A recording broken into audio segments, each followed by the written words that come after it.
안녕하세요. 지난 영상에서 부당해고 사건이 종결된 이후에 스트레스로 인해서 불안장애가 발생했고 이것이 업무상 재해로 인정된 사례에 대해서 개괄적으로 말씀을 드렸습니다. 이 쟁점들 그리고 당시 어떠한 얘기들이 오갔는지에 대해서 오늘 영상에서 더 살펴보도록 하겠습니다.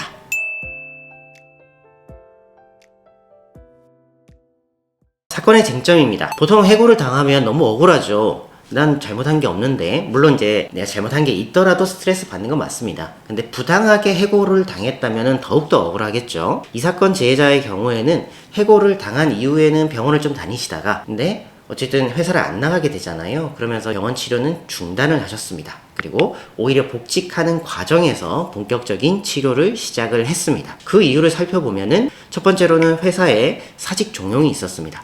두 번째로는 복직 이후에 내가 과거에 겪었던 트라우마나 이런 것들이 반복되는 그런 상황들이 있었습니다. 그래서 해고 이후에 이게 부당하다라고 해서 복직하면 기분은 좋죠. 당연히 뭔가 내가 이긴 것 같고. 하지만 스트레스가 없을 수는 없다고 생각을 합니다. 왜냐면 나를 해고했던 사람들 얼굴을 봐야 돼요. 저 사람 나에게 막 사실 확인서 썼던 사람인데, 인사위원으로 들어왔던 사람인데, 그 사람들 얼굴을 본다고 생각을 하면은 불안감이 생길 수밖에 없고, 복직하는 과정에서도 스트레스는 발생할 수 있습니다. 이 사건도 마찬가지죠. 복직 이후 사직을 종용했던 그런 임원들의 얼굴을 볼 수밖에 없는 이런 상황들, 이런 것들이 너무 힘들었던 것 같습니다. 그리고 전체적으로 봤을 때 부당해고라는 게 있기 때문에 유리한 사건은 맞습니다. 하지만 이 부당해고라는 이 명백한 스트레스가 발생했던 시점이 아닌 이후에 치료받은 부분들 때문에 좀 쟁점이 됐다라고 말씀을 드렸는데, 이 심의회의에서 있었던 얘기들 한번 말씀을 드리겠습니다. 부당해고로 인정이 되고 나서 몇 달 뒤부터 본격적인 치료를 하셨다 보니까 어떤 위원이 이것을 엄청 지적을 했습니다. 현재 보이는 수준의 증상은 업무와 관련성은 없어 보인다.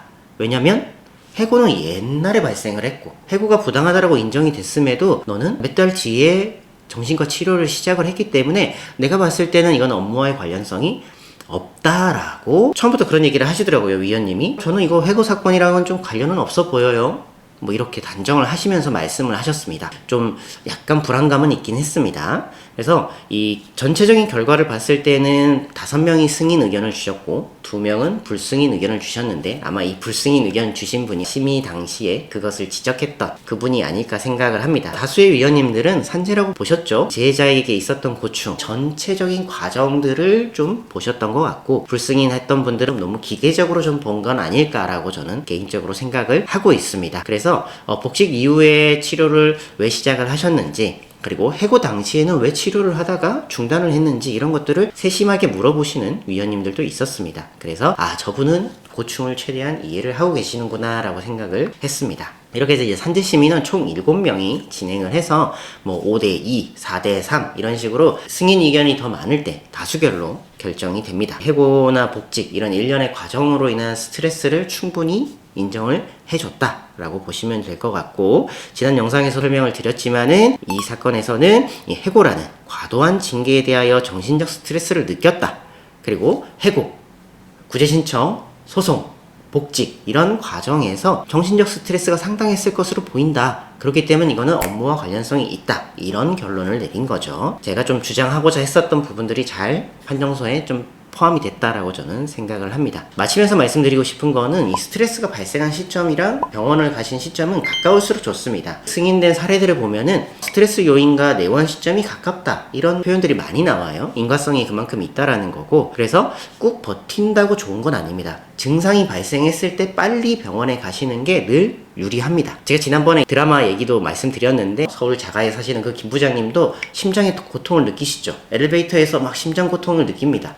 그때 바로 병원에 가시는 게 맞는 거죠. 회사에서 심한 질책을 받았을 때 꾹꾹 참다가 병원에 가시는 것보다는 증상 바로 발생했을 때 사실관계가 충분히 확인되는 그 시점 주변에 병원을 가시는 게 최대한 승인율을 높일 수 있다는 점 말씀드립니다. 제가 김 부장님들 꼭 기억하시라고 말씀드렸죠. 이 해고를 경험하는 거는 당연히 큰 충격일 수밖에 없습니다. 해고 직후 아니면 복직을 앞두고 이런 일련의 과정에서 정신과 상담을 받으시고 진단을 받으셨다면 꼭 산재 신청을 하시면 좋겠고, 이 산재 신청 같은 경우는 3년 동안 할 수 있다라고 많이들 알고 계신데 상관없습니다. 최근 3년 동안의 치료비를 받는 거기 때문에 5년 전부터 병원을 다녔다 하더라도 산재 신청할 수 있는 거죠. 하지만 5년 전 병원비는 못 받지만 지금으로부터 최근 3년 동안 병원비는 받을 수가 있습니다. 보험 급여에 대한 소멸시효나 이렇게 규정이 되어 있는 거지 산재 시점과는 상관이 없어요. 그래서 10년, 20년 전에 내가 유해 물질에 노출된 분들 산재 승인 됩니다.